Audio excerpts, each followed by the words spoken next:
Sarah clutched her sleeping twins closer as her mother-in-law's cruel words echoed in the frigid night. Her son against her left shoulder, her daughter against her right, both too young to understand they had lost everything.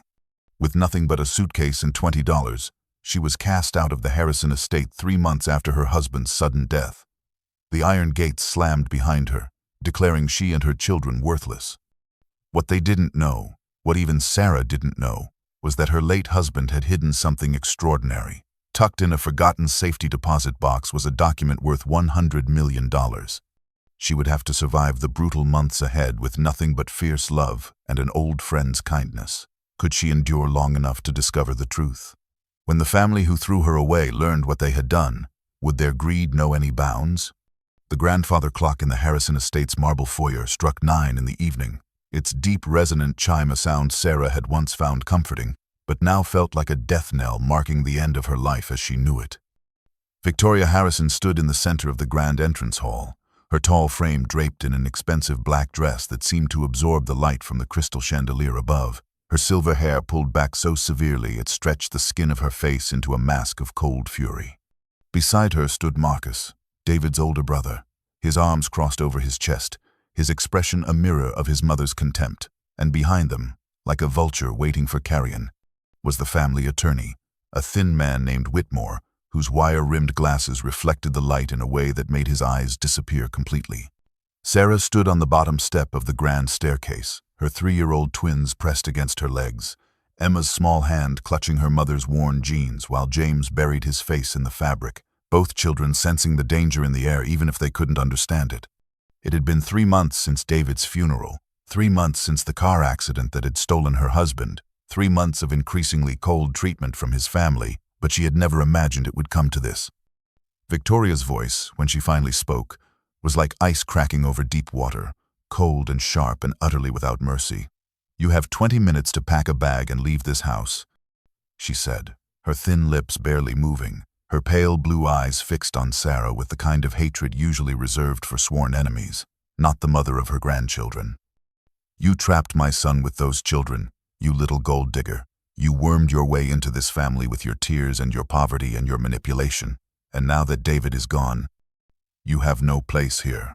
Sarah felt the words like physical blows, each accusation a knife to her chest, but she forced herself to stand straight, to keep her voice steady, even as her heart hammered against her ribs. "Victoria, please, the children, they're your grandchildren. They just lost their father. They need stability. They need family," she tried, her voice breaking despite her best efforts. But Victoria's expression didn't change, didn't soften even a fraction. Marcus stepped forward, his expensive shoes clicking on the marble floor, his hand reaching into his jacket pocket to pull out a $20 bill that he held out like it was contaminated. "Mother is being generous," he said, his voice carrying the same cold superiority that had always made Sarah feel small. "Take this and consider yourself lucky we're not pressing charges for all the jewelry and valuables you've surely stolen over the years." Behind him, Whitmore cleared his throat, a dry, rattling sound, and produced a folder thick with documents. "Mrs. Harrison, or should I say Miss Carter, as you'll need to return to your maiden name, you have no legal claim to this estate, no claim to any Harrison assets, and no claim to continued residence here," he droned in a voice devoid of any human warmth. "Mr. David Harrison's will, executed 2 years ago, before these children were born, leaves everything to his mother, and while normally a spouse would have certain rights, we have reason to believe the marriage may not have been entirely legal due to certain discrepancies in the paperwork." The lie was so blatant, so cruel, that Sarah actually gasped. But she saw immediately that fighting was useless, that they had planned this, had probably been planning it since the moment David's coffin was lowered into the frozen Montana ground. She looked down at Emma and James, both now crying softly, confused and frightened, and she made a decision that would define everything that came after. She would not beg these people, would not give them the satisfaction of seeing her break completely. She climbed the stairs to the small bedroom she'd shared with David, threw clothes randomly into a single battered suitcase, grabbed the twins' favorite stuffed animals, and 20 minutes later, she walked back down those grand stairs for the last time, took the $20 bill from Marcus's outstretched hand without a word, lifted Emma onto her hip while James clutched her free hand, and walked out the front door, into the freezing November night. The massive iron gates of the estate, operated by Marcus with a remote control, began to close behind her before she'd even reached the road, their metallic clang echoing through the darkness like the sound of a prison door.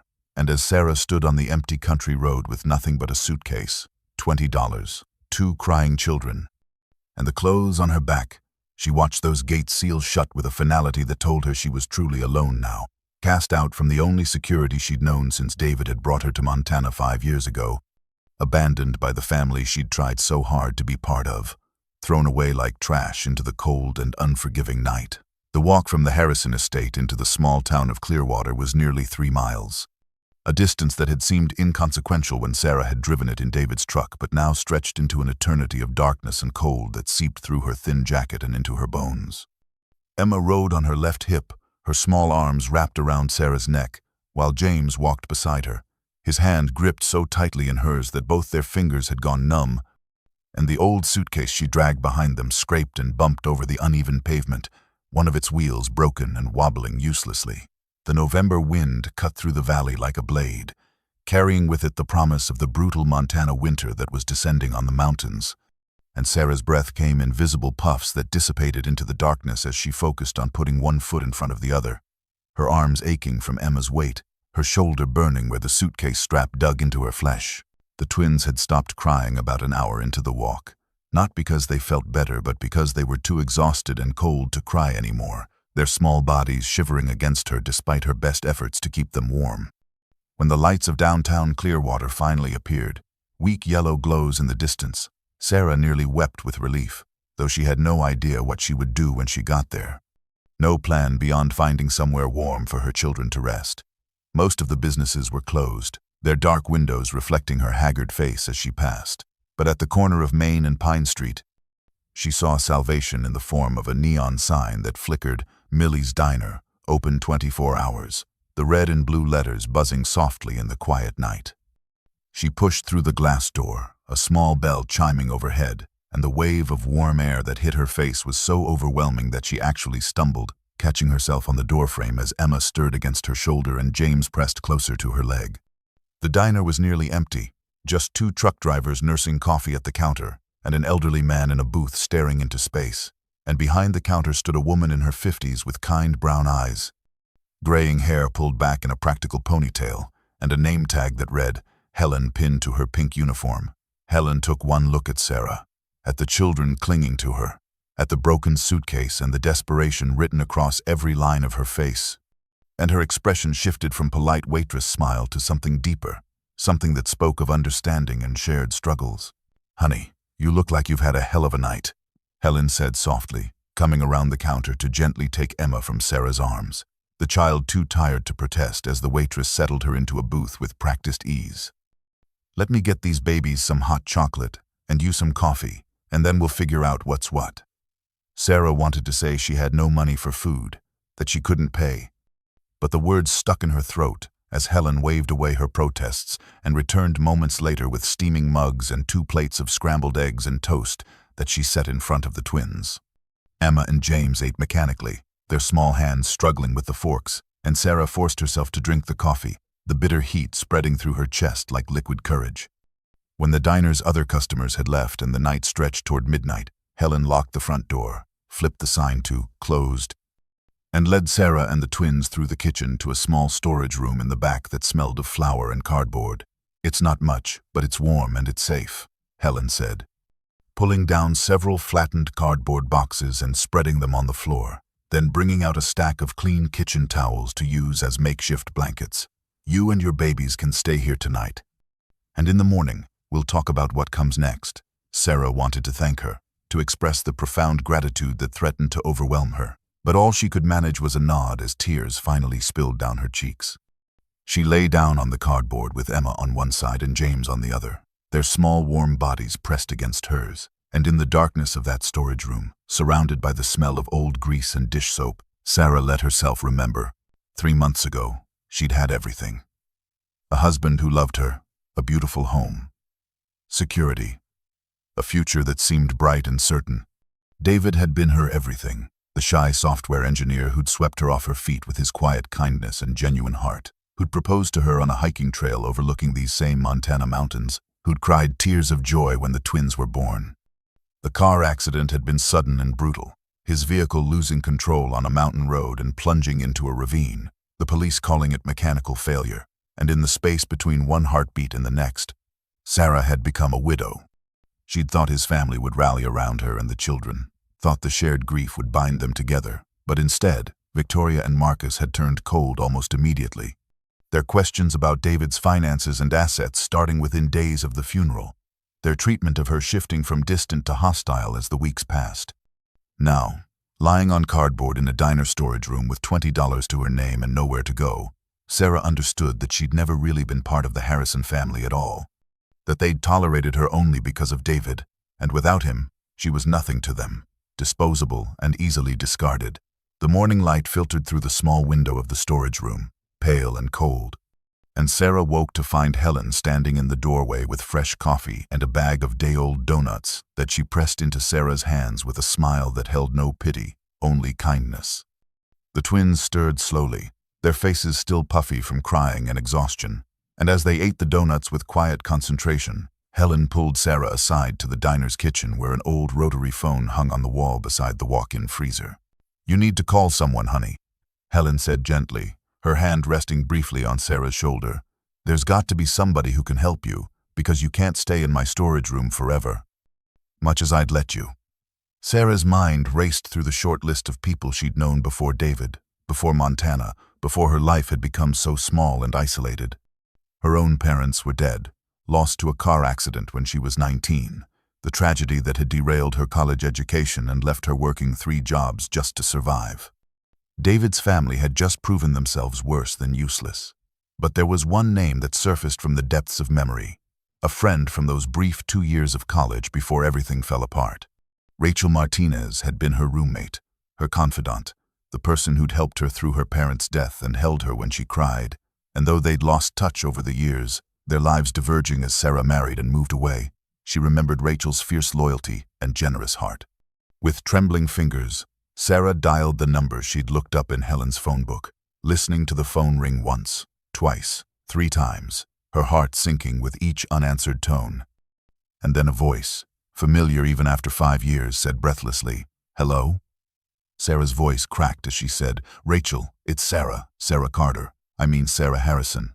I don't know if you remember me. We were roommates back at the university. And I know this is crazy. I know we haven't talked in so long, but I'm in trouble, real trouble, and I have nowhere else to turn." There was a pause that lasted an eternity, a silence in which Sarah prepared herself for rejection, for the click of disconnection, but instead Rachel's voice came back strong and immediate. "Sarah, oh my God, of course I remember you. Where are you? What's happened? Are you safe?" The concern in her voice, the lack of hesitation, nearly broke Sarah completely, and through tears, she explained everything in a rushed tumble of words: the accident, David's death, the exile from the estate, the night walking through the cold with her children. Rachel listened without interrupting, and when Sarah finished, her friend's response was simple and absolute. "Get yourself to Missoula. I'm at 412 Maple Street, apartment 3B. I'll text the address to this number. Come now, today. You and the babies are staying with me. We'll figure everything else out later."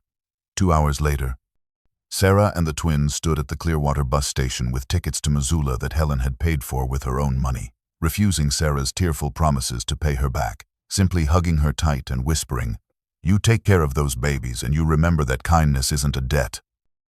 It's a gift." The bus ride through Montana was a journey through a landscape so vast and indifferent that it made Sarah feel smaller than she ever had.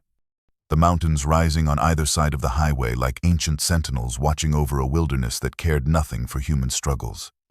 Emma and James pressed their faces to the window, their breath fogging the glass as they watched the endless pine forests roll past, and Sarah told them stories to keep their minds occupied.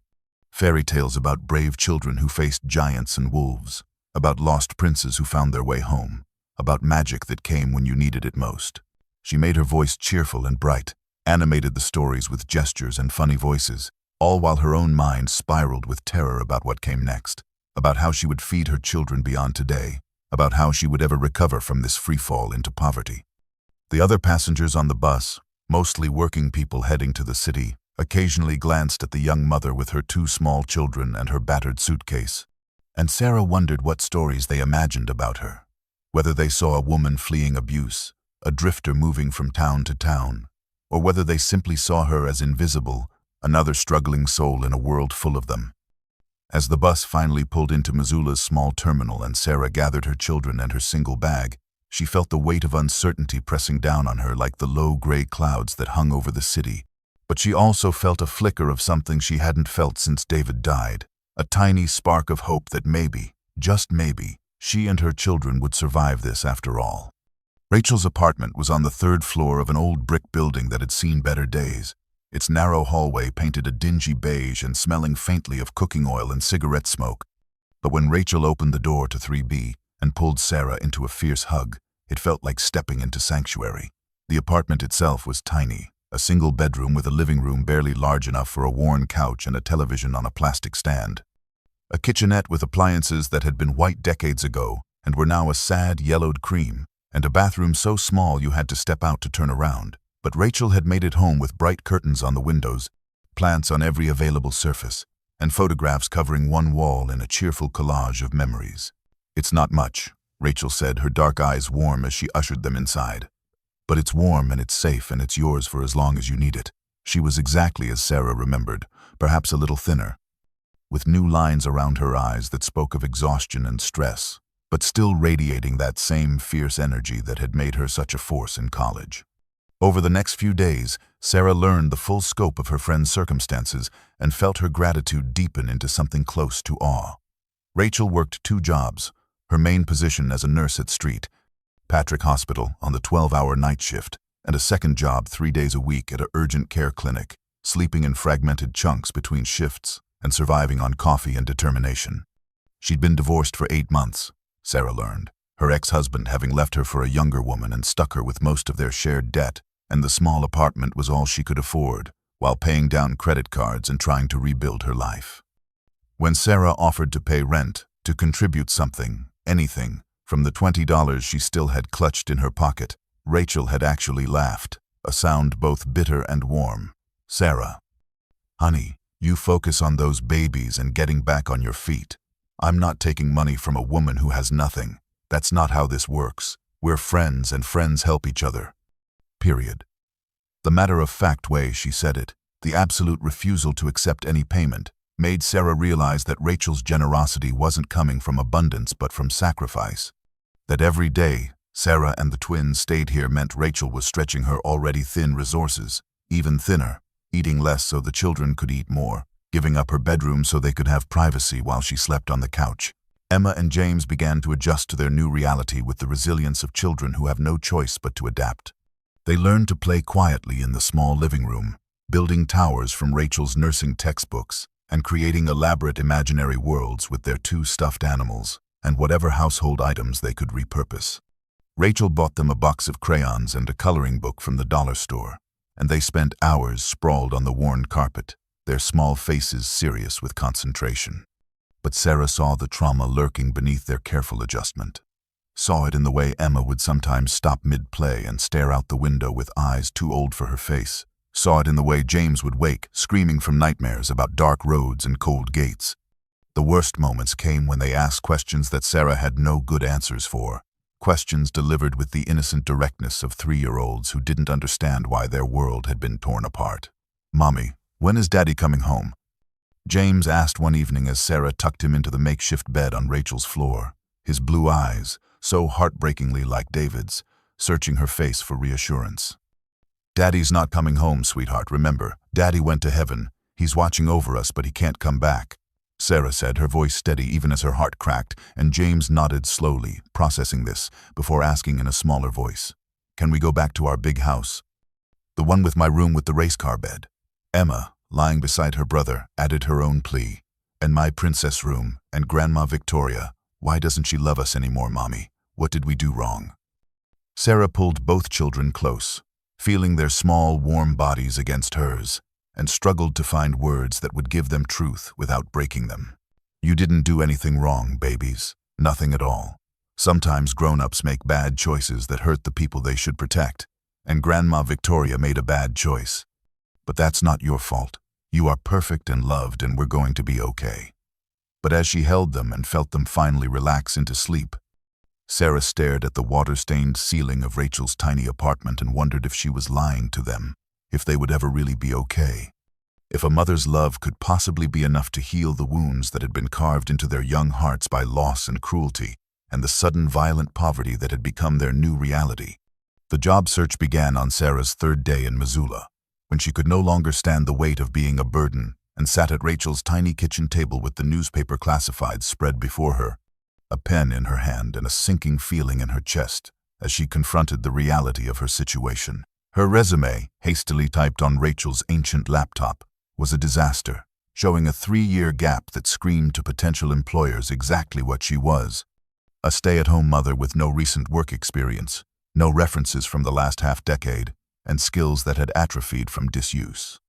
Before Emma and James were born, she'd worked as an administrative assistant at a law firm in Seattle, organizing files and managing schedules, but that felt like another lifetime.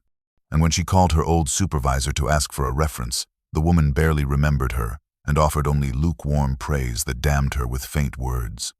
Day after day, Sarah walked the streets of Missoula with application forms clutched in her cold hands, pushing through the doors of offices and restaurants and retail stores, smiling her most professional smile and trying to project competence and reliability, while knowing that her worn thrift store clothes and desperate eyes told a different story. The rejections came in various forms, some employers flat out telling her they needed someone with current experience, others taking her application with polite smiles and promising to call, a promise she knew was empty the moment they glanced at the gap in her employment history.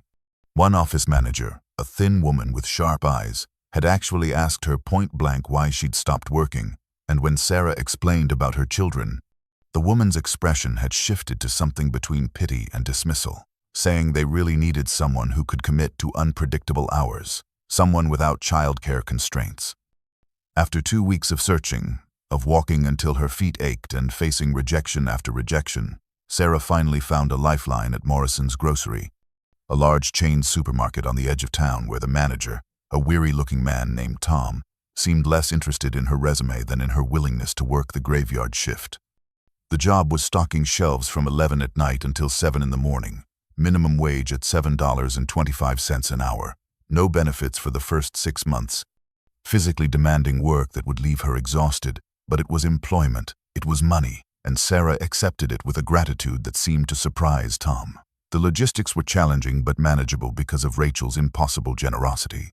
Rachel worked nights at the hospital, leaving at 10 and returning at 7, which meant she could watch Emma and James while Sarah worked, the two women trading shifts in the small apartment like sailors on a watch, passing each other in the hallway with tired smiles and whispered updates about the children. Sarah's first night at Morrison's was a baptism in humility, her back screaming as she hauled boxes and arranged cans, her hands raw from cardboard cuts. But when she received her first paycheck 2 weeks later, a pathetically small amount after taxes, she held it like it was gold, because it meant she was fighting back, taking control, refusing to be defeated by the cruel hand fate had dealt her. It was a quiet Sunday afternoon, Rachel at work and the twins napping on the makeshift bed in the bedroom, when Sarah finally forced herself to properly unpack the battered suitcase that had been sitting in the corner of Rachel's living room for 3 weeks. Its contents still jumbled exactly as she'd thrown them together during those desperate 20 minutes at the Harrison estate. She'd been avoiding this task, dreading the emotional weight of handling David's things, the clothes that still carried the faint scent of his cologne, the small mementos she'd grabbed without thinking. But she needed to organize what little she had and put it away properly in the small dresser Rachel had cleared for her. As she pulled out wrinkled shirts and jeans, setting them in neat piles, her fingers brushed against something she didn't remember packing, a cream-colored envelope wedged between 2 folded sweaters at the bottom of the case. She pulled it out, confused, and saw that it was addressed in David's distinctive handwriting to Emma and James, "For your 4th birthday."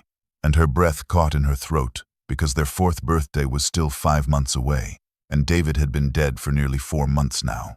With trembling hands, she opened the envelope and found a cheerful card with cartoon balloons on the front, and inside, David had written a message to the twins in his careful script, telling them how much he loved them, how proud he was to be their father, how he hoped they would grow up brave and kind and curious about the world. Sarah's tears fell onto the card as she read his words, hearing his voice in her mind, feeling the loss of him like a fresh wound tearing open. But it was what she found on the back of the card that made the world tilt sideways and her heart begin to hammer against her ribs. In smaller, more hurried handwriting, as if written quickly and under stress, David had penned a message directly to her that read, "Sarah, if you're reading this, something's happened. Box 447, First National, Billings. Password, Emma James, 2020. Trust no one from the family." She read it once, her mind refusing to process the words, then read it again, and a third time, each reading making her hands shake harder as the implications crashed over her in waves. David had known something was wrong, had anticipated danger, had hidden something important enough that he'd felt the need to leave her this cryptic message, and he'd specifically warned her not to trust his family, the same family that had thrown her and her children into the street. She stared at the address and password, at the desperate urgency implicit in his warning, and felt the foundations of everything she thought she knew about David's death begin to crack and shift beneath her. Because car accidents were supposed to be random tragedies, not events that required secret safety deposit boxes and warnings about family betrayal. And suddenly the mechanical failure that the police had cited seemed less like an explanation and more like a cover for something far darker and more deliberate. That night, Sarah lay on the floor beside the twins' makeshift bed, staring at the ceiling while Rachel's soft snoring drifted from the couch in the living room, and her mind raced through memories she'd filed away as insignificant but now seemed laden with terrible meaning. David had written that note weeks before his death, which meant he'd known he was in danger, had anticipated that something might happen to him, but why hadn't he told her? Why hadn't he warned her directly, instead of hiding a cryptic message in a birthday card she might never have found? She tried to remember the weeks before the accident, searching for clues in the fog of exhaustion that had defined those early years of parenting twins, and details began to surface like debris floating up from a shipwreck. David had been distracted in those final weeks, coming home from work later than usual, taking phone calls in the garage where she couldn't hear the conversations, sitting at his computer late into the night with a tension in his shoulders that she'd attributed to work stress. He'd insisted they update their wills, a conversation that had seemed morbid and unnecessary to Sarah, who'd laughed nervously and said they were too young to worry about such things. But David had been serious, almost urgent, saying that parents needed to be responsible, needed to plan for the worst even while hoping for the best. She'd signed the documents he'd prepared without reading them carefully, trusting him as she'd always trusted him with financial and legal matters, because David was the organized one, the planner, the person who handled all the complicated adult responsibilities while she focused on keeping 2 toddlers alive and relatively happy. Now she wondered what those documents had actually said, whether they'd contained provisions or protections she'd never noticed, and she cursed herself for being so passive, so willing to let him manage everything without question. There had been other signs too, she realized now, small moments that had seemed odd at the time but that she'd dismissed. David had opened a new bank account that he'd mentioned only in passing, saying something vague about wanting to keep some business funds separate. He'd spent a Saturday afternoon taking photographs of documents spread across their dining room table, and when she'd asked what he was doing, he'd smiled and said he was just organizing paperwork. Nothing important. He'd asked her once, out of nowhere while they were washing dishes together, if she remembered his grandfather on his mother's side, the one who'd died before they met. And when she'd said she only knew what he'd told her, that the man had been some kind of engineer, David had nodded slowly and said, he was more than that. He was brilliant. And he never got the credit he deserved. At the time, she'd thought it was just David being sentimental, honoring a grandparent's memory, but now those words echoed with potential significance, as if David had been trying to tell her something without quite saying it outright. Sarah was on her knees in aisle 7, stocking cans of soup onto the bottom shelf during the quiet pre-dawn hours of her shift, when a shadow fell across her and a voice she'd hoped never to hear again said, "We need to talk." She looked up to find Marcus Harrison standing over her, his expensive cashmere coat incongruous in the harsh fluorescent lighting of the grocery store. His handsome face arranged in an expression of cold determination that made her stomach clench with instinctive fear. He'd somehow found her, tracked her down to this minimum-wage job in Missoula, and the fact that he'd gone to the effort told Sarah that whatever he wanted was important enough to pursue across state lines. She stood slowly, wiping her dusty hands on her Morrison's uniform vest, and kept her voice level despite the way her heart was hammering. "I have nothing to say to you, Marcus." You and your mother made your position very clear when you threw me and your niece and nephew out into the cold. He smiled at that, a thin, cruel expression that didn't reach his eyes, and reached into his coat to pull out a manila folder thick with documents. Actually, you have quite a bit to say, or rather, quite a bit to sign, he said, opening the folder to reveal page after page of dense legal text. These are formal documents relinquishing any claim you might think you have to David's estate, to Harrison family assets, to anything connected to our family, and you're going to sign them right now. Sarah's hands clenched into fists at her sides, and she forced herself to meet his gaze without flinching. I'm not signing anything. I told your lawyer that at the house, and I'm telling you now, get out of my workplace before I call security. Marcus's expression hardened, the polite veneer cracking to reveal the vicious anger beneath. You're in no position to make demands, Sarah, and you need to understand something. David's life insurance policy, the one that should have provided for you and those children, was changed 3 weeks before his death. The beneficiary was switched from you to my mother. David himself made that change, which suggests he knew something you're not admitting. The words hit her like a physical blow, and Sarah felt the blood drain from her face as the implication sank in. That's impossible. David would never do that. He loved us. He would never leave us with nothing, she said, her voice shaking despite her efforts to stay calm. Marcus leaned closer, his voice dropping to a venomous whisper meant only for her ears. He changed it because he knew you were planning to leave him, take the children, and run back to whatever pathetic life you had before you trapped him with your pregnancy.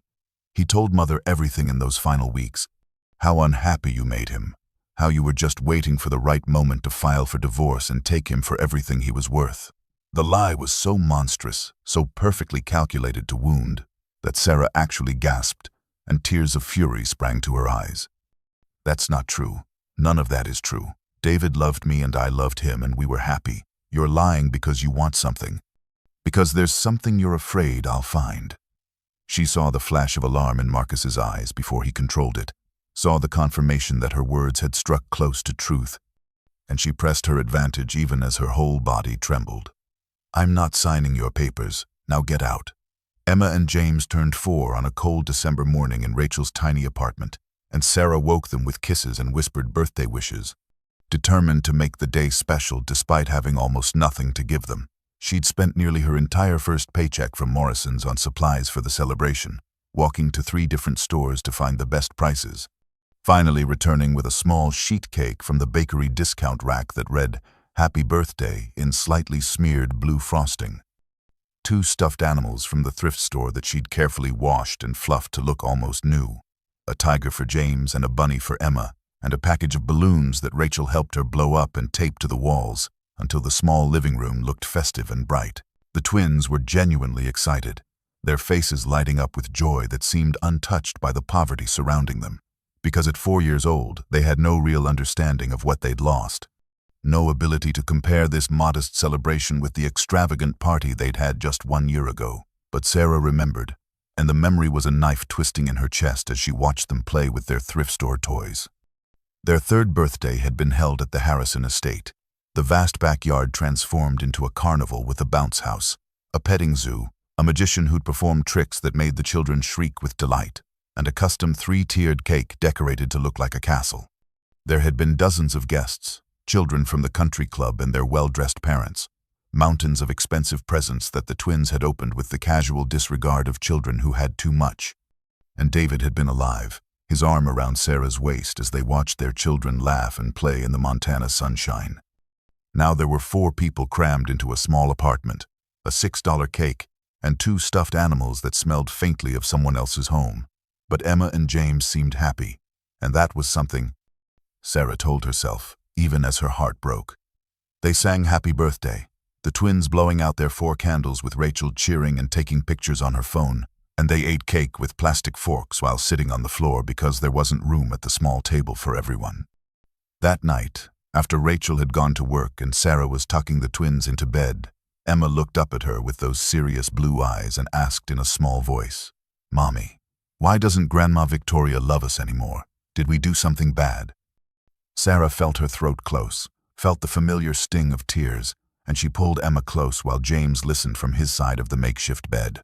"No, sweetheart, You didn't do anything bad. Sometimes grown-ups have problems that have nothing to do with children. Grandma Victoria has those kinds of problems. But that doesn't mean you did anything wrong. Sarah stared at David's note for 3 weeks before she finally accepted that she had to go to Billings, had to see what was in that safety deposit box.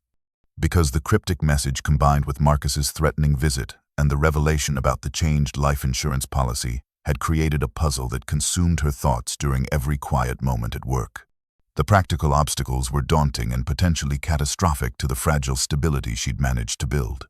Billings was a 3-hour bus ride away, which meant a full day of travel, and she couldn't afford to miss a shift at Morrison's, where Tom had made it clear that night stalkers were easily replaceable and attendance was non-negotiable. She'd been working there for only 6 weeks, barely long enough to prove herself reliable, and asking for time off seemed like an invitation to be fired. Beyond the work issue was the question of the twins, because Rachel's schedule was punishing enough without adding extra childcare responsibilities. And Sarah had no money to pay a babysitter even if she could find one she trusted with her children. But the alternative was living in ignorance, never knowing what David had been trying to tell her, never understanding why he'd felt the need to hide something from his own family. And that ignorance felt increasingly dangerous as Marcus's threats echoed in her mind. One evening, after the twins were asleep and Rachel had returned from her hospital shift looking exhausted but still willing to talk, Sarah explained everything, showing her David's note and describing Marcus's visit to the grocery store, and Rachel's response was immediate and unequivocal. You have to go. Obviously you have to go, and I'll take a personal day to watch Emma and James. God knows I haven't taken a day off in 6 months. The hospital owes me about 17 of them. Sarah tried to protest, to explain that she couldn't keep accepting Rachel's sacrifices, but her friend cut her off with a tired smile. This is what friends do, Sarah, and besides, something in my gut tells me this is important. David wouldn't have left you that note if it wasn't crucial. The lie to Tom was harder. Required Sarah to fabricate a story about a sick aunt in Billings who needed her help for the day, and she delivered it with as much sincerity as she could muster, watching his skeptical expression and knowing he didn't quite believe her but was willing to let it slide this once. The bus ticket cost $28, money she couldn't really afford, and she packed a small bag with David's note, his death certificate that she'd managed to keep despite Victoria's attempts to confiscate all his documents, and their marriage license, hoping these would be enough to prove her identity and her right to access whatever David had hidden in Box 447 at First National Bank in Billings, Montana. The bus to Billings departed Missoula at 6 in the morning, when the winter darkness still pressed against the windows and the few passengers were silent and half asleep, and Sarah sat in a seat near the back, her small bag clutched on her lap, her mind racing through 1,000 scenarios of what might happen when she reached the bank. She rehearsed her explanation over and over, trying different approaches, imagining herself standing before a skeptical banker and saying, "My husband left me this note before he died. I need to access his safety deposit box," and each version sounded more desperate and less credible than the last. What if they didn't believe her? What if David's note wasn't enough authorization? What if there were legal procedures she didn't understand that would prevent her from accessing whatever he'd hidden? And worst of all, what if she made this journey, spent money she couldn't afford, risked her job, and found the box empty or filled with nothing more than old tax documents? As the bus climbed into the mountains and descended again into the broad valley where Billings spread across the landscape, Sarah pressed her forehead against the cold window and tried to calm her racing heart by focusing on the simple fact that David had trusted her with this information, had believed she would find the note and understand its importance, and that faith had to mean something. The bus pulled into Billings Station at 9:15, and Sarah made her way through the unfamiliar streets of downtown, following directions she'd carefully written on a scrap of paper, until she found herself standing before First National Bank, an imposing structure of gray stone that rose 4 stories and looked like it had been built to intimidate rather than welcome. The brass fixtures on the heavy doors gleamed in the cold sunlight, and the marble lobby beyond was vast and echoing, the kind of space that made Sarah acutely aware of her thrift store coat and worn shoes, of the way she looked like someone who didn't belong in a place like this. At the information desk, a young man in a suit directed her to the safe deposit department on the 2nd floor, and Sarah climbed the wide staircase with her documents clutched in her trembling hands. The woman behind the desk in the vault anteroom was in her 50s with graying hair pulled into a professional bun and eyes that were both kind and assessing, her nameplate reading, Patricia Chen, Senior Vault Manager. Sarah approached the desk and began her rehearsed explanation, her voice shaking slightly as she said, "My husband, David Harrison, died 4 months ago. He left me this note with instructions to access Box 447. I have his death certificate and our marriage license to prove who I am." Patricia took the documents without speaking, examining each one carefully, and Sarah saw the moment when the banker's eyes registered her worn clothes, her anxious expression, the desperation that clung to her like a second skin. But instead of dismissing her, Patricia simply nodded and said in a calm, professional voice, "Let me verify these documents and check our records. Please have a seat, Mrs. Harrison." Patricia returned after what felt like an eternity but was actually only 15 minutes, her expression professionally neutral as she said, "Everything appears to be in order, Mrs. Harrison. Your husband did indeed rent Box 447, and while the account is in his name, his note combined with your legal documentation of marriage and his death gives you access under our policies for deceased account holders." She led Sarah through a heavy steel door into the vault itself, a cavernous room lined floor to ceiling with small brass-fronted boxes, and used 2 keys, one from her desk and one that had apparently been on file with David's account information, to open Box 447, which Sarah was surprised to see was one of the larger boxes, roughly the size of a briefcase, rather than the small rectangular slots she'd imagined. Patricia pulled the long metal container from its slot and carried it to a small private room off the main vault, a windowless space with nothing but a table and 2 chairs, designed to give clients privacy as they examined their valuables. "Take all the time you need," Patricia said softly, perhaps sensing the emotional weight of the moment, and closed the door, leaving Sarah alone with whatever David had deemed important enough to hide from his own family. With shaking hands, Sarah lifted the lid of the box, and inside she found 3 items carefully arranged as if David had known exactly how this moment would unfold. On top was a thick document bound with a blue legal backing. Beneath it was a sealed envelope with her name written across the front in David's distinctive handwriting, and at the bottom was a small black USB drive in a protective case. Sarah picked up the legal document first, its weight substantial in her hands, and began to read, though the dense legal language was initially difficult to parse. It was dated August 15th, 2 months before David's death, and titled Irrevocable Trust Agreement and Patent Assignment.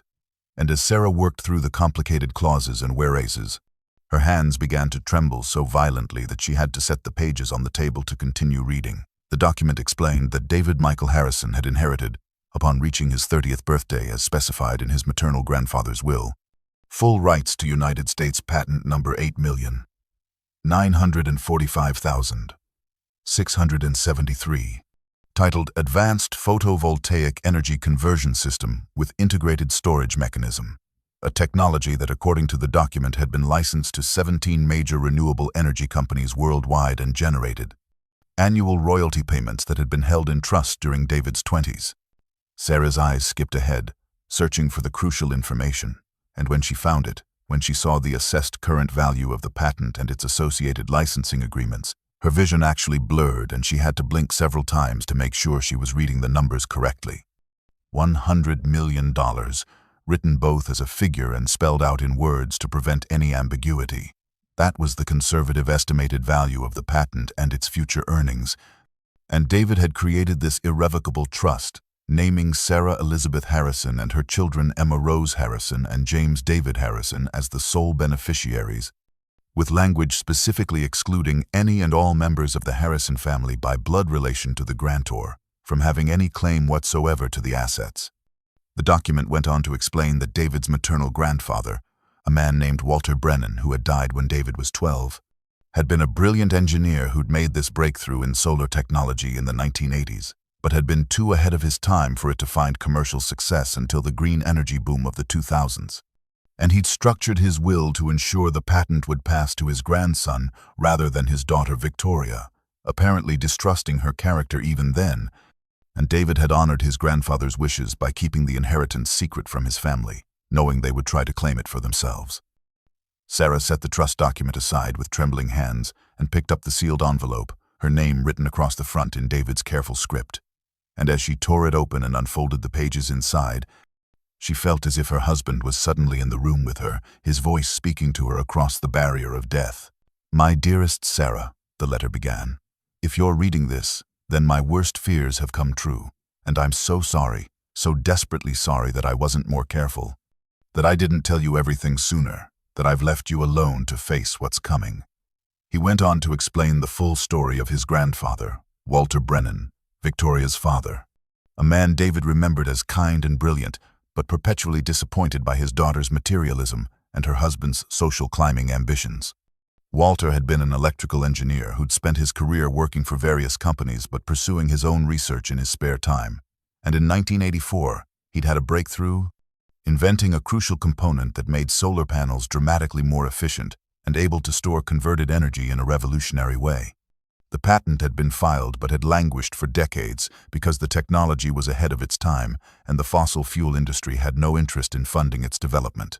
Walter had died of a heart attack when David was 12, but not before making his grandson promise to never tell Victoria or Marcus about the patent, because Walter had seen the greed in his daughter's eyes, had watched her marry into the Harrison family purely for their money and status, and he'd known she would squander any inheritance on luxury rather than using it wisely. The patent had been held in trust until David's 30th birthday, just as Walter's will had specified, and when David received it 2 years ago, he'd been shocked to discover that the green energy revolution had finally made his grandfather's invention valuable, that 17 companies were now paying substantial licensing fees to use the technology. David wrote that he'd planned to tell Sarah everything on the twins' 4th birthday, wanting to surprise her with the news that their financial future was secure, that they could give their children every advantage, while also honoring Walter's memory by using some of the money to fund renewable energy research. But in recent weeks, David explained, Marcus had been asking strange questions about grandfather's old work, about whether Walter had left any patents or intellectual property, and David had sensed something dangerous in his brother's sudden interest, a predatory calculation that made him fear he'd somehow discovered the secret. The letter's final paragraph was written in a more hurried script, as if David had added it at the last moment. "Sarah, protect our children. The trust is ironclad and they can't touch it legally. But my family will stop at nothing. Trust no one with the Harrison name, and know that I loved you more than anything in this world." Sarah picked up the small USB drive with hands that had gone numb, and when she asked Patricia if the bank had a computer she could use, the banker led her to a small office and discreetly left her alone with a desktop that seemed ancient but functional. She inserted the drive, and a folder appeared containing 6 audio files, each labeled with a date from September and early October, the weeks leading up to David's death on October 23rd. Sarah clicked on the first file, and David's voice filled the small room, speaking in what sounded like a casual conversation at the Harrison estate. But there was an underlying tension in his tone that suggested he'd been recording secretly, perhaps with his phone in his pocket. Marcus's voice came next, smooth and friendly on the surface but with an edge underneath as he said, "So, little brother, Mother and I have been thinking, now that you've hit the big 3-0. Grandfather's estate must have finally settled. Surely there was something left besides that old house you sold, perhaps some investments or intellectual property." David's response was carefully neutral, saying he didn't know what Marcus was talking about, and the conversation continued with Marcus probing and David deflecting until the recording ended. The second and third files were similar, Victoria and Marcus circling around the topic of Walter's legacy with increasing directness, and Sarah could hear the pressure building, could sense David's growing fear as he realized they knew something, suspected something, and were determined to extract information from him. The fourth recording was different, darker, and Sarah's blood ran cold as she listened to a conversation that David must have captured from another room, Victoria and Marcus speaking in low, urgent voices, apparently believing they were alone. "He's not going to tell us willingly, Mother. He's being stubborn and righteous just like Grandfather was. Thinking he's better than us," Marcus said, his voice thick with resentment.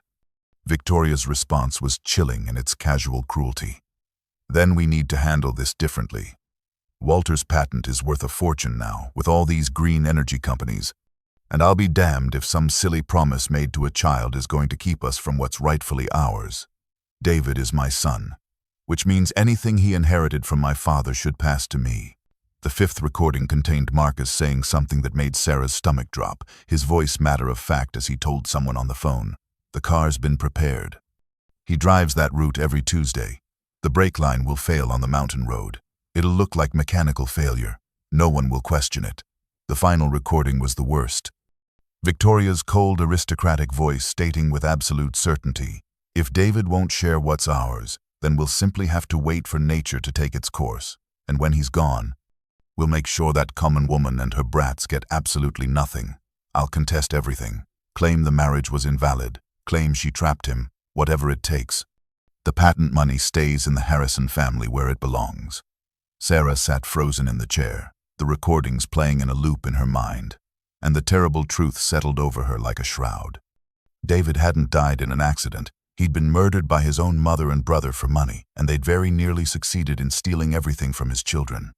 Sarah emerged from the small office, where she'd listened to the recordings looking like a different person, the desperate uncertainty that had defined her for months replaced by something harder and more determined. And Patricia, who had been waiting discreetly at her desk, took one look at her face and said quietly, "Whatever you found in that box, it's serious, isn't it?" Sarah nodded, unable to speak past the lump in her throat, and Patricia did something that went far beyond her professional obligations. She pulled out a business card and pressed it into Sarah's hand. "This is my sister, Jennifer Cole. She's an attorney here in Billings. She handles cases pro bono for women in crisis situations, and I think you need to talk to her. Today, if possible." Sarah stared at the card, at the name embossed in professional script, and felt a surge of hope so intense it was almost painful. Patricia made the call herself, explaining the situation in vague terms but with enough urgency that Jennifer agreed to see Sarah immediately, canceling her lunch plans. And an hour later, Sarah found herself in an office on the third floor of a building 2 blocks from the bank, sitting across from a woman in her 50s with steel-gray hair cut in a sharp bob. Intelligent dark eyes behind stylish glasses, and an air of competence that filled the room like a force field. Jennifer Cole listened without interrupting as Sarah told her everything, starting with David's death and the exile from the Harrison estate, moving through the discovery of the note and the journey to the bank, and ending with the trust document, the letter, and most damning of all, the recordings. She slid all the evidence across Jennifer's broad mahogany desk, and the attorney examined each item with the focused attention of a surgeon, her expression growing graver with each page she read, each word she heard on the audio files that Sarah played on her phone. When the final recording ended, Victoria's cold voice still echoing in the quiet office, Jennifer removed her glasses and rubbed her eyes, and when she looked up at Sarah, her expression was a mixture of fury and determination. "Mrs. Harrison, I need you to understand something very clearly," Jennifer said, her voice measured but intense. "This isn't just inheritance fraud, though that would be serious enough if these recordings are authentic, and I'll need to have them analyzed by a forensic audio expert to verify they haven't been tampered with. We're talking about conspiracy to commit murder. We're talking about tampering with a motor vehicle resulting in death. We're talking about fraud, elder abuse in the manipulation of insurance documents, and attempted theft of assets from minor children."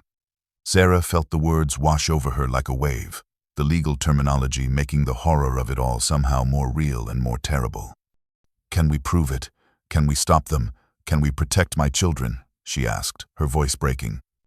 Jennifer leaned forward, her hands flat on the desk, her eyes locked on Sarah's.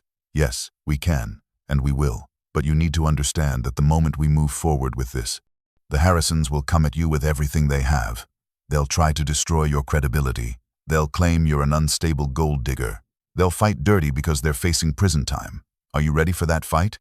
Jennifer moved with the precision of a general planning a military campaign, and over the next 3 days, while Sarah remained in Billings at Jennifer's insistence, staying in a modest hotel that the attorney paid for out of her own pocket, the legal machinery began to turn. Jennifer contacted the United States Patent Office to verify the patent's existence and David's rightful inheritance. She reached out to the financial institutions managing the trust to inform them of Sarah's claim as beneficiary, and she hired a forensic audio expert who confirmed that David's recordings were authentic and unaltered, providing a detailed technical report that would stand up in any court. She also contacted the Montana State Police to request a reopening of David's accident investigation, providing them with copies of the recordings and pointing out the suspicious timing between Marcus's threat about the prepared car and the brake line failure that had killed David. All of this was done quietly, carefully, with the strategic precision of someone who understood that the element of surprise was crucial. But Jennifer pulled Sarah into her office on the 3rd day and delivered a warning that made the comfortable hotel room suddenly feel like the calm before a hurricane. "Sarah, I've filed the initial paperwork to claim the trust on your behalf, and I've made the necessary notifications to the relevant institutions, which means within the next 48 hours, the Harrisons are going to know that you've found the evidence, that you know about the patent, and that you're coming for what's rightfully yours and your children's. Jennifer said, her voice grave. When that happens, they will retaliate, and they will retaliate hard, because they're not just facing the loss of money. They're facing potential murder charges, and desperate people do desperate things. Sarah listened to the warning and felt a cold determination settle over her that was entirely new, a feeling that had nothing to do with the scared, desperate woman who'd been thrown out into the cold and everything to do with a mother who now understood exactly what had been taken from her children and who had done the taking. She returned to Missoula on an evening bus, watching the Montana mountains pass in the fading light, and when she walked back into Rachel's apartment, where her friend was playing blocks with Emma and James, she felt like she was returning from war rather than a simple trip.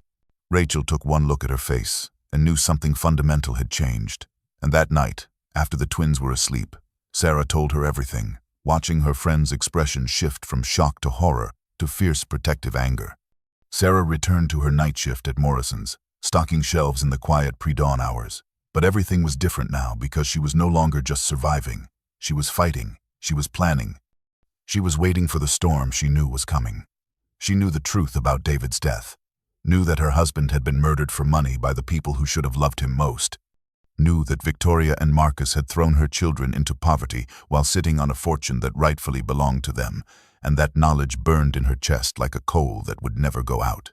The notification came exactly when Jennifer had predicted, 5 days after Sarah returned to Missoula, when a process server appeared at Morrison's grocery during her shift and handed her a thick stack of legal documents that made her hands shake as she read the first page.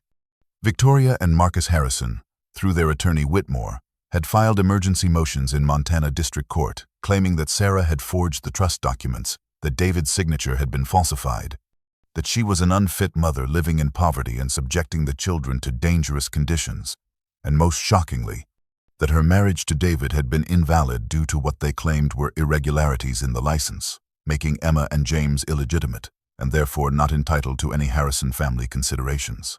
The papers went on to demand immediate emergency custody of the twins, painting a picture of Sarah as an unstable gold digger who had trapped their son, stolen documents after his death, and was now perpetrating an elaborate fraud while neglecting her children in a cramped apartment where they slept on floors and had inadequate food. It was a masterpiece of legal manipulation, taking every true fact about Sarah's poverty and twisting it into evidence of unfitness.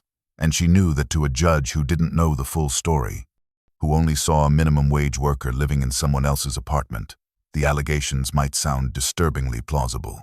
The real attack came 2 days later, when Sarah returned from her shift at 7 in the morning to find a white sedan parked outside Rachel's building and a woman in a business suit standing at the apartment door with a clipboard and an official badge. Mrs. Harrison, I'm Amanda Torres from Child Protective Services. We've received a complaint about the welfare of your children. I need to come inside and conduct a welfare check. The woman said, her voice professionally neutral but her presence absolutely terrifying. Sarah's heart stopped, but she forced herself to remain calm as she unlocked the door and let the social worker inside, where Emma and James were eating cereal at the small table, while Rachel, who'd stayed home from the hospital specifically because Jennifer had warned this might happen, watched over them. The twins looked up as the stranger entered, and something in the air, some instinct that sensed danger, made them immediately abandon their breakfast and run to Sarah, clinging to her legs with desperate strength. Amanda Torres spent an hour in the apartment, examining every corner, taking photographs, asking Rachel invasive questions about the living arrangements, and finally requesting to interview the children privately, which meant Sarah had to sit in the bedroom while a stranger talked to her terrified 4-year-olds in the living room. Through the thin walls, she could hear Emma's small voice saying, "We're scared, we want our mommy," and James crying softly. And it took every ounce of Sarah's strength not to burst through the door and end the interview, knowing that any sign of aggression or non-cooperation would be used against her in court. The hearing was scheduled for February 3rd in the Missoula County Courthouse, an imposing stone building that reminded Sarah painfully of the bank where this had all begun, and she sat beside Jennifer at the defendant's table wearing the best outfit she'd been able to assemble from the thrift store. A navy blue dress that was slightly too large and had a small stain on the hem she'd tried unsuccessfully to remove, paired with shoes that pinched her feet but looked reasonably professional. Across the aisle sat Victoria and Marcus Harrison with their attorney Whitmore, and they looked exactly like what they were: wealthy, established, respectable members of society in expensive dark suits that probably cost more than Sarah made in 6 months. The judge was an older man named Henderson, perhaps in his late 60s, with white hair and a face that suggested he'd seen everything and was tired of it all. And as he reviewed the motions before him, Sarah felt her stomach clench with fear because she could see him glancing between her table and theirs, making the obvious comparisons. Whitmore began the proceedings by painting a picture of devoted grandparents who had only recently learned that their beloved grandchildren were living in squalor, presenting glossy photographs of the Harrison estate with its manicured grounds and spacious rooms, brochures from elite private schools showing smiling children in uniforms, and financial statements proving that Victoria and Marcus had the means to provide Emma and James with every advantage. He described Sarah's living situation in damning detail: the fact that she and 2 children shared a single bedroom in someone else's apartment, that she worked a minimum wage job stocking shelves at night, that she had no family support and no prospects for improving her situation, and he implied, without quite stating directly, that a mother who truly loved her children would want them to have the opportunities that only the Harrison family could provide. Victoria testified with perfect composure, dabbing at her eyes with a handkerchief as she spoke about how she'd made mistakes after David's death, how grief had made her temporarily harsh with Sarah, but now she could see that the children needed their family, needed stability and security that their mother simply couldn't provide. Marcus followed, his testimony smooth and practiced as he described his concern for his niece and nephew, how he'd visited Sarah at her workplace and been shocked by her appearance and demeanor, how she'd seemed unstable and paranoid, making wild accusations about the family. Judge Henderson listened to all of this with an expression that grew increasingly sympathetic toward the Harrisons, and when he looked at Sarah, she saw pity in his eyes, the kind of pity that precedes a decision made for someone's own good. Sarah sat frozen in her thrift store dress, knowing that everything they were saying about her poverty was technically true, that she did work a menial job, that she did live in a cramped apartment, that on paper she looked exactly like an unfit mother who should have her children taken away for their own welfare, and the injustice of it burned in her throat like acid. Jennifer waited until Whitmore had finished his presentation, until Victoria and Marcus looked confident and victorious, until Judge Henderson seemed ready to rule in their favor. And then she stood with the calm deliberation of someone holding a royal flush in a poker game and said, "Your Honor, before you make any decision regarding custody, there are some documents the court needs to see. Documents that will explain exactly why the Harrisons are so desperate to gain control of these children." She presented the trust documents first, thick official papers with notarized seals and authentication stamps from 3 independent experts who'd verified every signature, every date, every legal clause. And as Judge Henderson read through them, Sarah watched his expression shift from confusion to surprise to something approaching shock. Jennifer explained in clear, precise language about Walter Brennan's patent, about the $100 million trust that David had created with Sarah and the twins as sole beneficiaries, about the ironclad legal language that specifically excluded Victoria and Marcus from any claim. And suddenly the custody battle looked very different, less like concerned grandparents rescuing poor children, and more like wealthy people trying to steal a fortune. But it was David's letter and the recordings that transformed the courtroom from a civil custody hearing into something far darker and more terrible. Jennifer handed the judge a copy of David's handwritten letter, giving him time to read the dead man's words warning about his family's greed and dangerous intentions. And then she said, "Your Honor, David Harrison knew he was in danger from his own family, and he took precautions to document that danger. With your permission, I'd like to play these audio recordings for the court." Judge Henderson nodded, his face now grave and focused, and the courtroom fell into absolute silence as the recordings played through the speaker system. David's voice describing his brother's probing questions, then Victoria and Marcus's private conversation about handling David, then Marcus's chilling words about the car being prepared, and finally Victoria's cold statement about making sure that common woman and her brats got nothing. The silence after the recordings ended was profound and terrible, broken only by the faint sound of someone in the gallery gasping. Judge Henderson's expression had transformed completely, the sympathetic pity replaced by something between horror and fury. And when he looked at Victoria and Marcus now, It was with the eyes of a judge seeing criminals rather than concerned grandparents. Whitmore, desperately trying to salvage the situation, jumped to his feet and claimed the recordings were fabricated, that modern technology made it easy to fake audio, that this was all part of Sarah's elaborate fraud. But Jennifer calmly presented the forensic audio analysis report. 3 independent experts confirming the recordings were authentic and unaltered, complete with technical data about voice patterns and background noise that proved these conversations had actually occurred. Marcus, who'd been sitting rigid in his chair, suddenly lost control, his carefully maintained composure shattering as he stood up and shouted across the courtroom, "She's a thief! She stole those documents. She has no right to that money. It belongs to the Harrison family. David was my brother, and that patent came from my grandfather."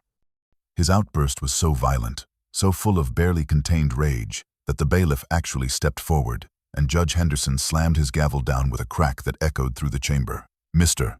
Harrison, control yourself or I will have you removed from this courtroom," the judge said, his voice cold with authority, and Marcus sank back into his chair. But the damage was done, because his explosion had revealed exactly what Jennifer had been arguing all along. That this wasn't about the welfare of children at all. It was about money, about a fortune that 2 greedy people were willing to commit murder to possess. Judge Henderson's gavel came down again, but this time it was a sound of finality and justice rather than mere order, and his voice when he spoke carried the weight of authority that came from 30 years on the bench and a deep personal fury at what he'd just witnessed. "I am denying the Harrison custody petition in its entirety. And furthermore, I am issuing an immediate restraining order preventing Victoria Harrison and Marcus Harrison from coming within 500 feet of Sarah Harrison, or her minor children, Emma and James Harrison. And I am referring this matter to the Montana State Police for immediate criminal investigation into the death of David Harrison, because what I have heard in this courtroom today suggests that we may be dealing with homicide rather than accidental death." The words fell like bombs in the stunned silence of the courtroom, and Sarah felt her knees go weak with relief and vindication. While across the aisle, Victoria's face had gone white as parchment, and Marcus looked like he might be sick. Judge Henderson continued, his voice hard and uncompromising as he said, "Mrs. Sarah Harrison will retain full custody of her children, and the court finds that the allegations of unfitness were not only unfounded but appear to have been made in bad faith as part of an attempt to gain control of assets belonging to the minor children, and I am ordering a full forensic accounting of any Harrison family transactions involving David Harrison's estate, life insurance policies, or any other financial instruments to determine if additional fraud has occurred." Within hours of the hearing's conclusion, Detective Robert Castillo of the Montana State Police Major Crimes Unit was sitting in Jennifer's office reviewing the audio recordings and the trust documents, his weathered face growing grimmer with each piece of evidence he examined. He was a man in his late 40s who'd worked homicide for 20 years, and he told Sarah and Jennifer that he remembered David Harrison's accident from October, remembered thinking at the time that the brake line failure seemed suspicious for a vehicle that had been recently serviced. But the initial investigation had been cursory because there'd been no obvious motive or suspects. Now, armed with Marcus's recorded threat about the car being prepared and Victoria's cold calculation about waiting for nature to take its course, Detective Castillo ordered the immediate reopening of the case and the impounding of what remained of David's vehicle from the salvage yard where it had been sitting for 4 months. The forensic examination took 3 days, and when the report came back, it confirmed Sarah's worst fears and Jennifer's suspicions. The brake lines had not failed due to age or wear, but had been deliberately compromised, cut nearly 3/4 of the way through with a sharp tool so that they would fail under pressure, specifically the kind of pressure created when driving down a steep mountain road and applying the brakes repeatedly. The cut was precise and deliberate, made by someone who knew exactly what they were doing and exactly what the result would be.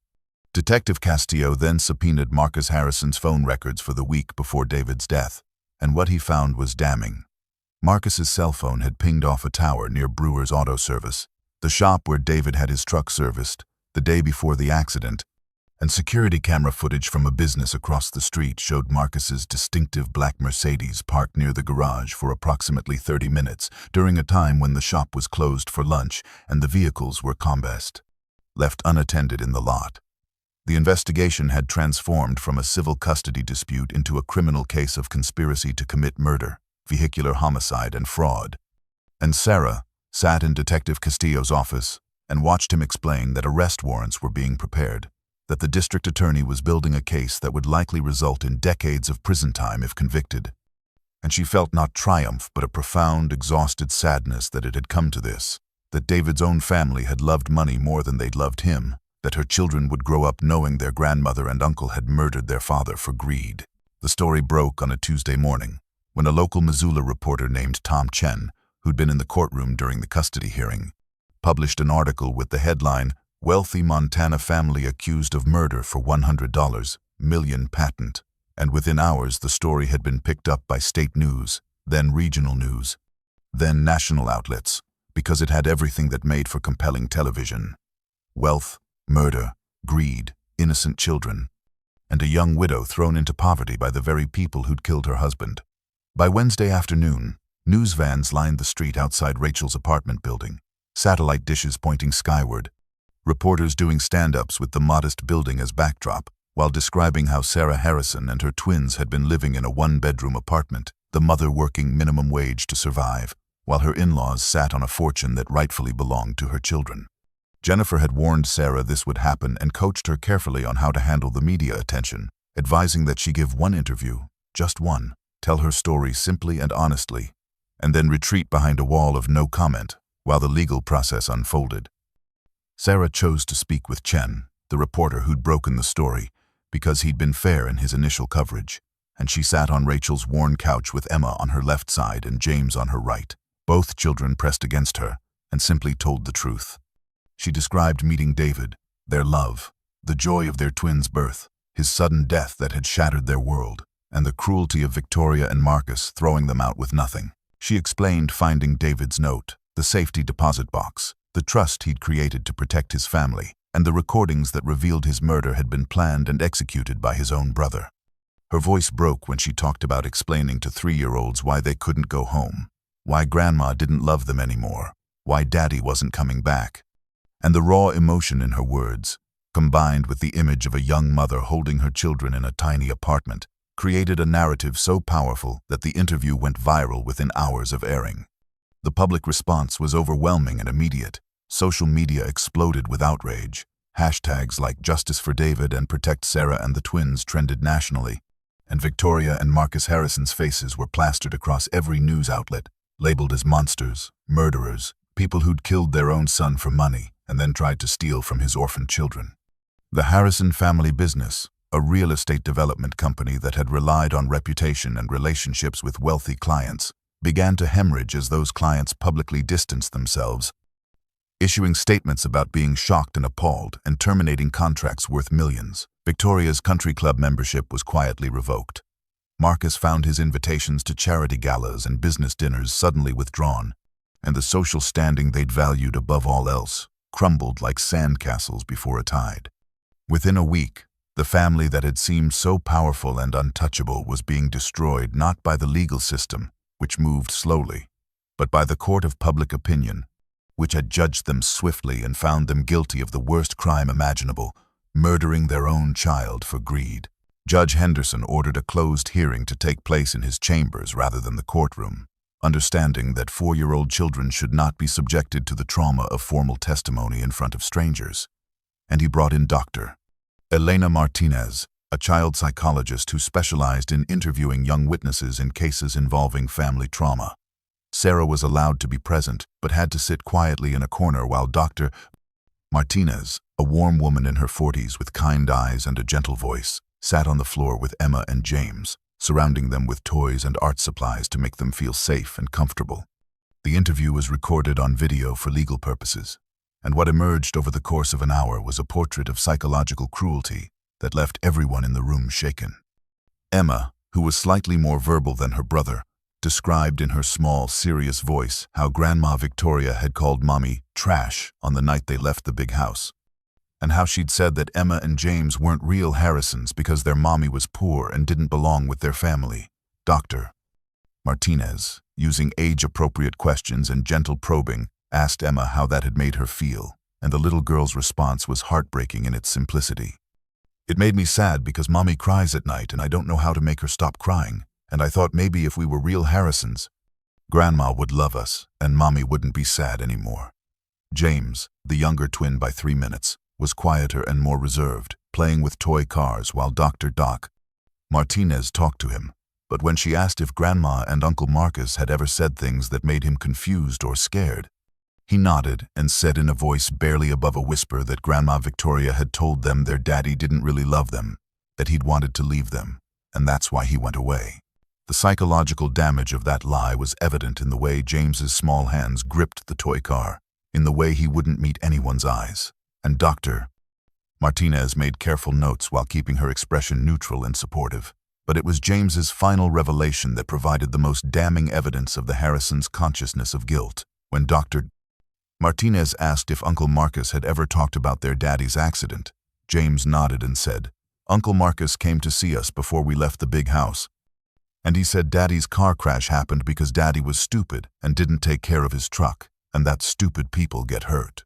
The casual cruelty of that statement, the deliberate attempt to make children believe their father's death was his own fault rather than murder, demonstrated a level of psychological abuse that went beyond mere greed into something far darker. Judge Henderson, watching the video feed from his desk, had to pause the recording twice to compose himself, and when Dr. Martinez completed her evaluation and presented her findings, her professional assessment was clear. Emma and James had been subjected to sustained emotional abuse and manipulation by their paternal grandmother and uncle, and any contact with Victoria or Marcus Harrison would cause severe psychological harm to the children. The arrests came on a gray March morning, 3 months after the investigation began.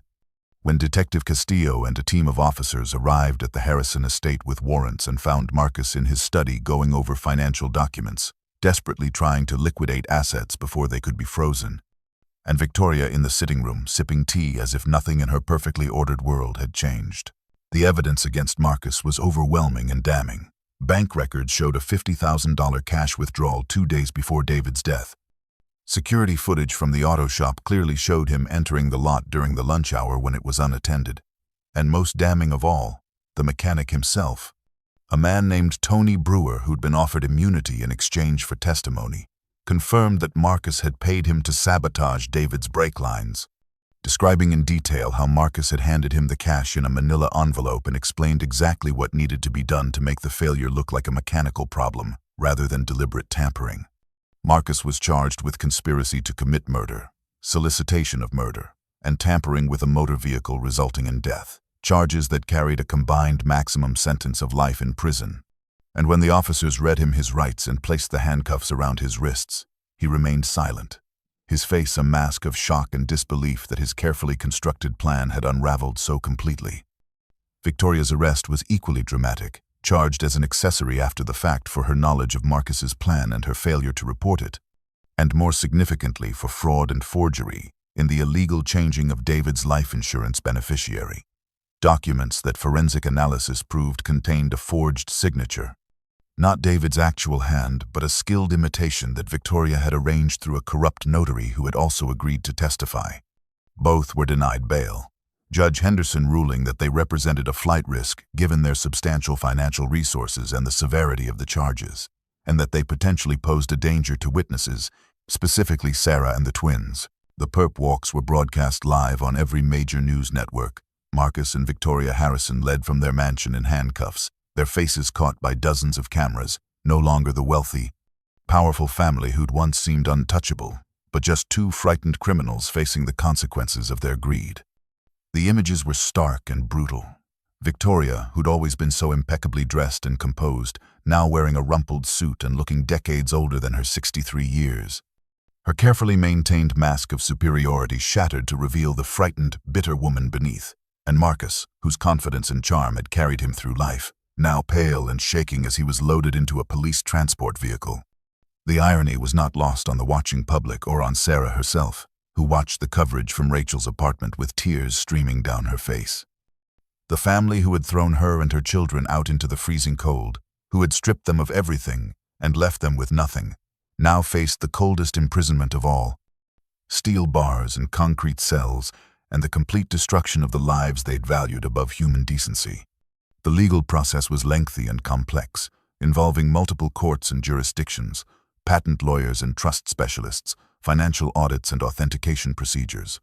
But by late spring, 6 months after Sarah had first opened that safety deposit box in Billings, Judge Henderson signed the final order, validating her claim as sole beneficiary of the David Harrison Memorial Trust, granting her and her children full access to the $100 million that David had worked so hard to protect for them. The moment should have felt triumphant, should have been celebrated with champagne and relief, but Sarah found herself sitting in Jennifer's office staring at the papers that represented more money than she could truly comprehend, feeling not joy but a profound sense of responsibility and grief. Because this fortune had cost David his life and had revealed the worst of human nature in the family that should have loved him.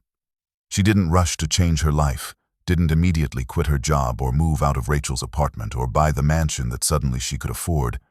Instead, she kept working her night shift at Morrison's for another month, stocking shelves and processing everything that had happened, letting the magnitude of the transformation sink in slowly rather than all at once. When she finally did begin to use the money, her first priority was paying forward the kindness that had saved her and her children during their darkest time. She paid off every penny of Rachel's debt, the credit cards and medical bills that had been crushing her friend for years. And then she bought Rachel a beautiful 3-bedroom house on a quiet street with a yard and a garden, refusing to accept any protest or promises of repayment, simply saying that Rachel had given her life when she'd had nothing, and now Sarah could give her friends security and peace. She set up fully funded college accounts for Emma and James, ensuring that her children would have every educational opportunity regardless of what happened in the future, and she established a modest trust for their living expenses that would provide comfort without spoiling them with excess. But the act that felt most important, most meaningful, was the creation of the David Harrison Memorial Foundation, a non-profit organization dedicated to helping single mothers in crisis, providing emergency housing, job training, legal assistance, and financial support to women who found themselves alone and desperate, as Sarah herself had been. She thought of Helen, the diner waitress who'd given her a place to sleep when she had nowhere to go, and Patricia, the banker who'd connected her with Jennifer and changed the course of her life, and she wanted to be that person for other women, wanted David's legacy to be measured not in patents and profits, but in lives saved and families protected. And so the foundation was born, funded with $10 million to start and the promise of Sarah's continued involvement and support. 6 months after that freezing November night when she'd been thrown out of the Harrison estate with nothing but a suitcase and $20, Sarah stood in the front yard of her new home, watching Emma and James chase each other through the grass, their laughter carrying on the warm June breeze like music. The house behind her was not a mansion, not the kind of ostentatious display of wealth that the Harrison estate had been, but a beautiful solid structure of timber and stone nestled against the Montana mountains, with wide windows that let in the light, a wrap-around porch perfect for morning coffee, 4 bedrooms so the twins could each have their own space, and most importantly, a warmth and welcome that no amount of money could manufacture but that came from being built with love and intention.